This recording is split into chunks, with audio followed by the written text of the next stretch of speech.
खुसखरता western Mongolia, Altai पर्वत के तल से सटा एक गांव, जहां तापमान सर्दियों में -40 डिग्री तक चला जाता है। यहाँ कोई सड़क नहीं है। घाटी के तल से चलने पर ऐसा लगता है जैसे किसी दूसरे ग्रह पर उतर गया है। ये मेरा यानी कजाक्स का घर है। हमारे लिए शिकारी होना ऐसा है जैसे सभी पूर्वजों से जुड़े हो। हम कभी पैदा नहीं हुए और कभी मरे नहीं। हम एक ही शिकारी है जो सदियों से जिया है और हमेशा जिएगा। 2000 साल से भी अधिक समय से हमने शिकार की कला में महारत हासिल किया है। हमारा साथी रहा है दुनिया का सबसे शाही और शक्तिशाली शिकारी पंछियों में से एक गोल्डन ईगल, जो हमारी सर्दियों के ठंड से ग्रसित नहीं होता। इसकी ताकत और धैर्य इसे बेमिसाल और अचूक बनाता है।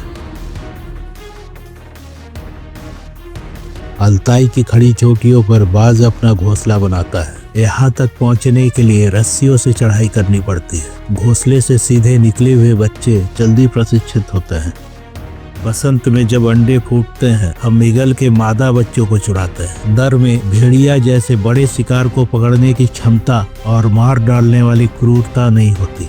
इनसे बेहतर जुड़ाव के लिए बच्चे को तुरंत ही मनुष्य की आवाज़ों और गंधों का सामना करना चाहिए, ताकि वो इसे अपने नए आवास के रूप में जान सके।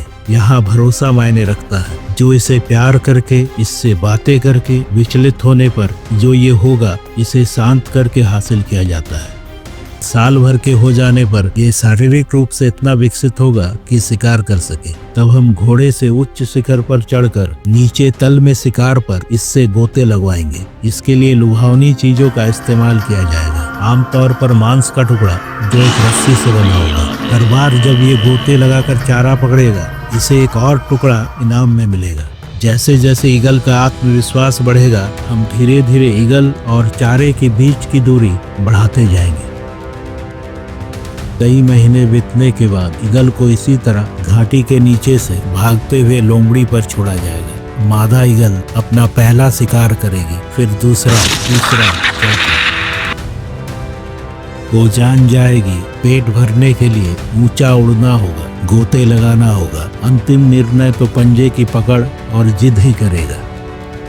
5 वर्षों बाद जब वो माँ बनने, अंडे देने के लिए पूरी तरह तैयार होगी, संभवतः गर्मी के मौसम में जब चारों ओर पर्याप्त खाना होगा, उसे आखिरी भोजन दी जाएगी। सफेद स्कार्फ टांग से बांधकर पहाड़ की चोटी से उसे छोड़ दी जाएगी।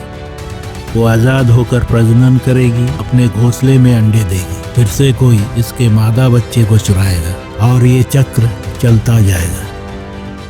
मैं शिकारी हूँ। जब तक मेरे पास सवारी के लिए एक घोड़ा और शिकार के लिए एक बाज, मैं दुनिया का सबसे खुश इंसान बना रहूंगा।